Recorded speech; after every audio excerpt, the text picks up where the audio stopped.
Assalamualaikum warahmatullahi wabarakatuh. Waalaikumsalam warahmatullahi wabarakatuh. Bagaimana kabarnya anak-anak? Alhamdulillah. Luar biasa. Tetap semangat belajarnya. Allahu Akbar. Yes, sukses ya. Kurang semangat lagi ya. Harus semangat dong walaupun kena pandemi ya. Bagaimana kabarnya anak-anak? Alhamdulillah. Luar biasa. Tetap semangat belajarnya. Allahu Akbar. Yes, sukses. Nah, bagus. Nah, hari ini kita akan belajar tentang sistem pernafasan pada manusia. Ya, tujuan pembelajaran pada hari ini adalah peserta didik mampu menjelaskan pengertian pernafasan. Yang kedua, peserta didik mampu menjelaskan alat pernafasan. Yang ketiga, peserta didik mampu menjelaskan proses pernafasan. Yang keempat, peserta didik mampu membuktikan proses pernafasan pada manusia. Dan yang kelima adalah peserta didik mampu melaporkan hasil percobaan proses pernafasan. Ya. Sekarang Bapak mau bertanya, apakah setiap hari kalian bernapas? Ya. Bernapas ya. Apa itu bernapas? Ada yang tahu nggak? Ada yang tahu? Apa itu bernapas? Ayo, ada yang tahu? Bernapas adalah menghirup oksigen dan mengeluarkan karbon dioksida. Nah, apa saja alat-alat pernapasan? Ada yang tahu? Hidung, ya. Kemudian trakea, itu tenggorokan, bagian tenggorokan, bronkus, alveolus, ya. Kalau lebih dalamnya itu, kalau lebih umumnya hidung, tenggorokan, kemudian paru-paru, ya. Baik, sekarang Bapak mau menjelaskan tentang sistem pernafasan pada manusia. Yang pertama adalah pengertian pernafasan.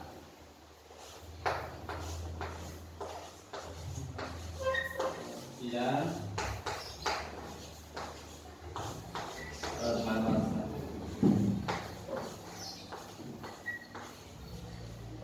Pengertian pernafasan. Bernafas adalah kegiatan menghirup udara, yaitu oksigen, ya, kemudian mengeluarkan karbon dioksida. Oksigen inilah yang sangat diperlukan oleh tubuh. Adanya di luar tubuh, jadi tubuh tidak memproduksi oksigen sendiri. Jadi kita mengambil oksigen dari luar dan mengeluarkan karbon dioksida. Nah, bernafas ini adalah salah satu anugerah dari Allah yang paling besar. Mengapa? Karena Allah sudah membiarkan kita bernafas, memberikan oksigen secara gratis. Siapa di sini yang tahu oksigen di rumah sakit? Yang orang sesak nafas itu dikasih apa ya? Tabung. Ya, tabung itu oksigen ya dalamnya. Itu bayar. Makanya kita harus merawat sistem pernafasan kita ya, alat-alat pernafasan kita, karena oksigen sudah diberi gratis. Kita harus selalu bersyukur kepada Allah ya. Yang kedua adalah alat-alat pernafasan. Alat-alat pernafasan itu ada hidung, ya. Kemudian tenggorokan terdiri dari pangkal tenggorokan, kemudian batang tenggorokan atau trakea. Yang ketiga cabang batang tenggorokan atau bronkus ya. Kemudian paru-paru di dalamnya ada bronkus, alveolus itu ya. Hidung memiliki rongga yang disekat oleh tulang lempengan tengah.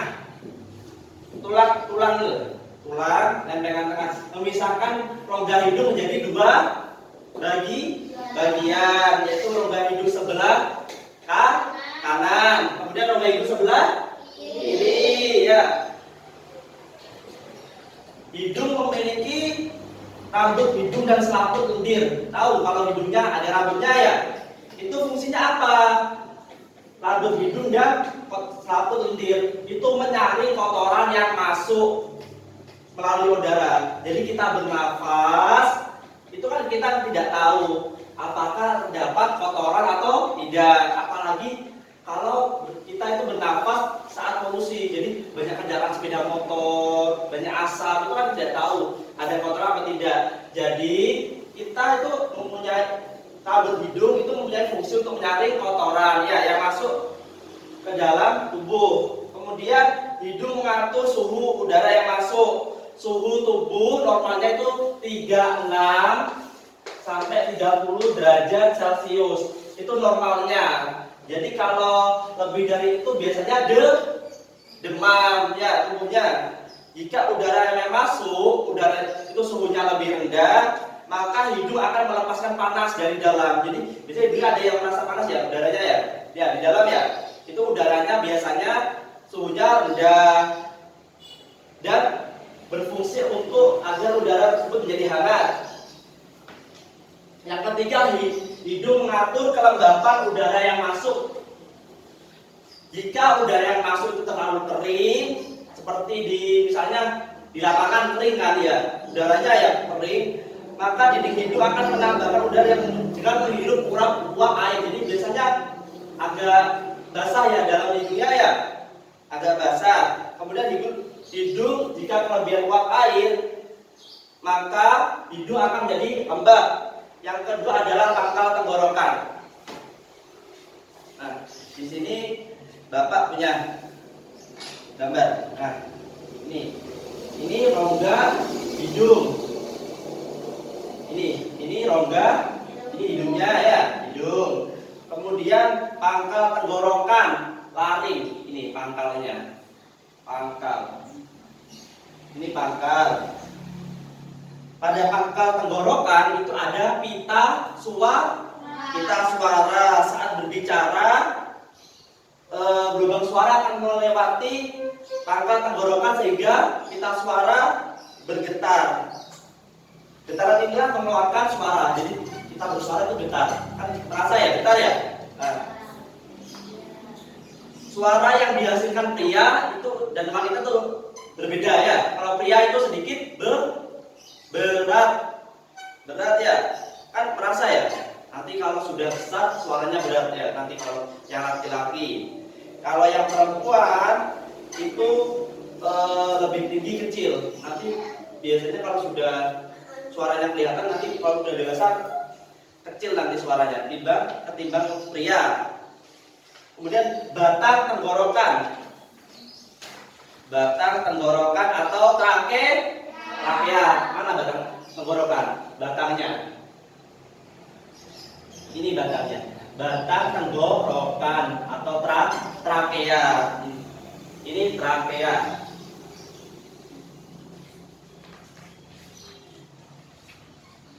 Di batang tenggorokan ini ada katup yang saat proses pernafasan itu menutup. Nah, saat makan jadi terpisah antara tenggorokan sama kerongkongan. Di sini ada katup kan. Ada katup. Pernah di sini ada yang kalau makan tiba-tiba tertawa atau bicara. Ayo, siapa di sini yang pernah makan tiba-tiba tertawa, lihat hal lucu tertawa? Ya. Tersedak atau tidak? Tersedak.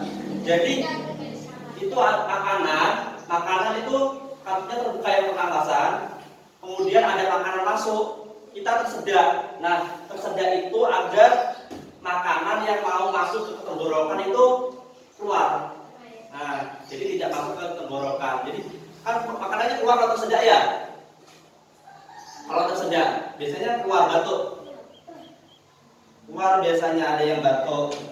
Nah, jika berbicara, saat kita berbicara, katup akan turun dan menutupi saluran makanan. Ada katupnya. Jika kita bicara, katup di saluran makanan itu menutup. Jika kita makan atau saluran bernafas itu menutup. Kemudian cabang batang tenggorokan. Cabang batang tenggorokan. Cabang batang tenggorokan atau bronkus ini. Kelihatan ya cabangnya ya. Cabangnya ada cabang. Ya, ini ada cabang kelihatan. Kelihatan ya? Ada cabang. Kemudian bercabang 3. Paru-paru itu ada paru-paru kanan dan paru-paru kiri. Di paru-paru itu ada gelambir. Paru-paru terdiri dari satu paru-paru.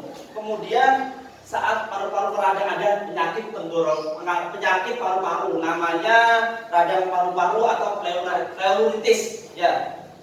Dalam paru-paru ini terjadi pertukaran udara dari udara yang kotor menjadi udara yang bersih di dalam gelembung di dalam gelembung itu, di dalam alveolus. Jadi di dalam alveolus udara bertukar dari udara yang kotor menjadi udara yang bersih. Jadi tukar. Nanti udara yang kotor, udara yang bersih diserap oleh tubuh, udara yang kotor dikeluarkan oleh tubuh melalui bersama karbon dioksida. Sekarang tentang proses pernapasan. Yang kedua kan sudah tadi, yang kedua alat pernapasan ya, alat pernapasan.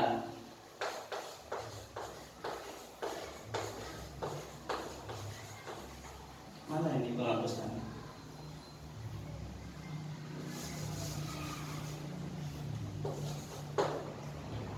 Proses pernapasan.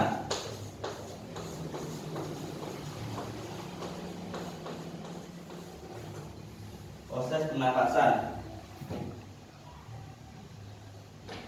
Jadi proses pernapasan ini ada dua, pernapasan dada, kemudian pernapasan perut. Nanti kita bersama-sama lihat video, ya, lihat video tentang pernapasan. Nah, saat pernapasan dada, kita tarik nafas, otot tulang rusuk ini, otot tulang rusuk sebelah luar dan diafragma antara diafragma sini, sekat antara rongga dada dan rongga perut. Jadi di perut sama dada itu ada sekat namanya diafragma. Ya, ada batas ya, sekat. Nah, saat mengambil nafas, tulang rusuk naik ke atas, tulang dada naik tulang rusuk naik ke atas, tulang dada naik ke atas dan ke depan.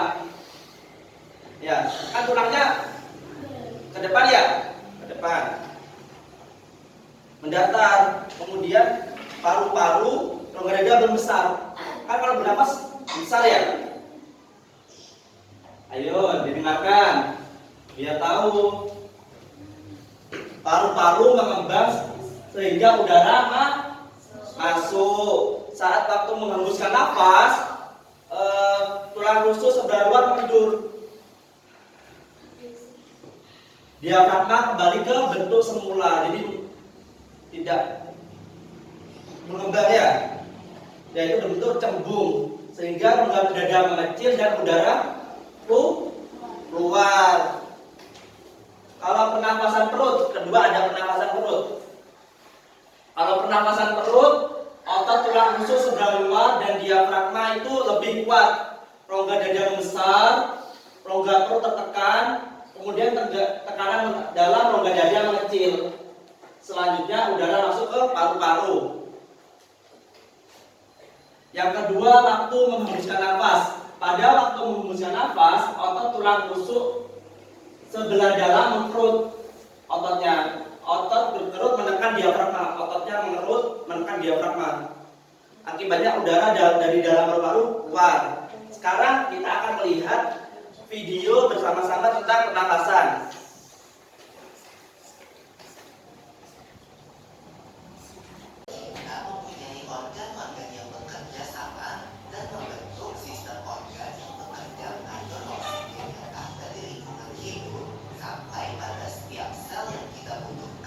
Oksigen ini tidak tersedia di dalam tubuh makhluk hidup. Kita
Sudah ya lihat videonya ya tentang alat pernapasan ya.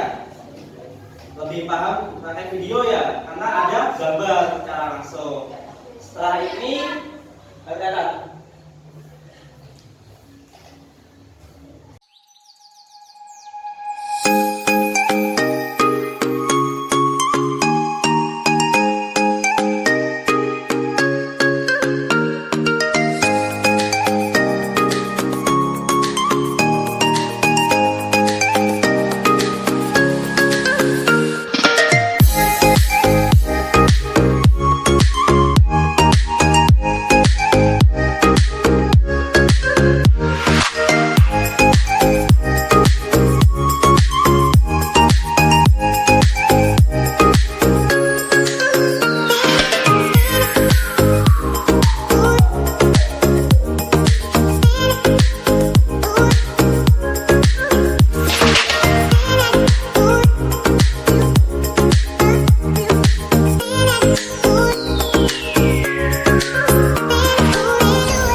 Sudah kerjakan semua ya anak-anak ya? Baik, setelah itu satu orang dari masing-masing kelompok membacakan hasil kerjanya. Hasil lembar kerjanya ada soal di sini ada 2, sudah dikerjakan tadi ya? Itu dibaca hasil jawabannya. Ayo, yang dulu kelompok A, kemudian selesai dilanjut kelompok B. BB. Mana keadaan balon yang berada di dalam botol? Yang keras, baca yang keras. Saat balon yang berada di bawah botol ditarik dan dilepaskan, mengembang dan mengempes. Apa hubungan kejadian tersebut dengan proses pernapasan pada manusia? Buatlah kesimpulan dari percobaan berikut. Hubungan kejadian tersebut adalah balon yang mengembang adalah paru-paru kita menghirup napas, balon yang mengempis adalah keadaan paru-paru saat kita menghembuskan nafas.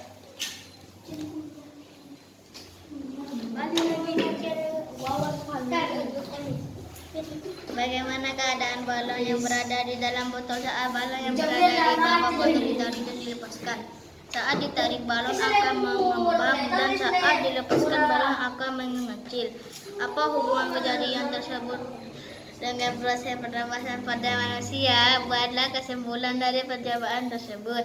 Hubungan terjadinya tersebut balon yang mengembang adalah paru-paru yang mengembang ketika kita menghirup napas, balon yang mengempis adalah paru-paru, keadaan paru-paru saat kita mengembuskan napas.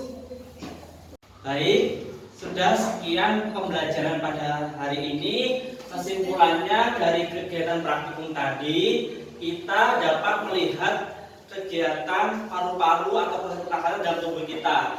Seperti yang sudah dijawab oleh anak-anak, tadi balon yang mengembang adalah keadaan paru-paru kita saat menghirup nafas, dan balon yang mengempis adalah keadaan paru-paru kita saat mengembuskan atau mengeluarkan nafas.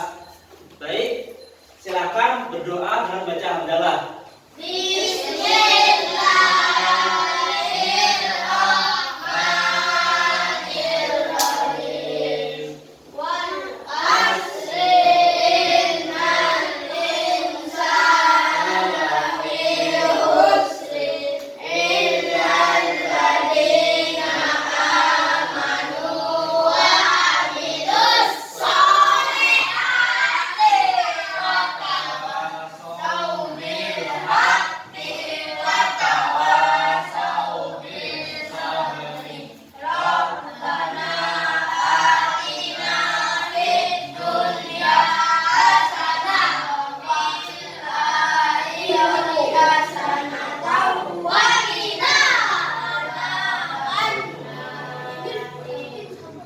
Baik, terima kasih telah menghadiri pembelajaran pada hari ini. Mohon maaf jika Bapak banyak kesalahan, baik kata-kata maupun perbuatan Bapak saat mengajar hari ini. Terima kasih. Wassalamualaikum warahmatullahi wabarakatuh.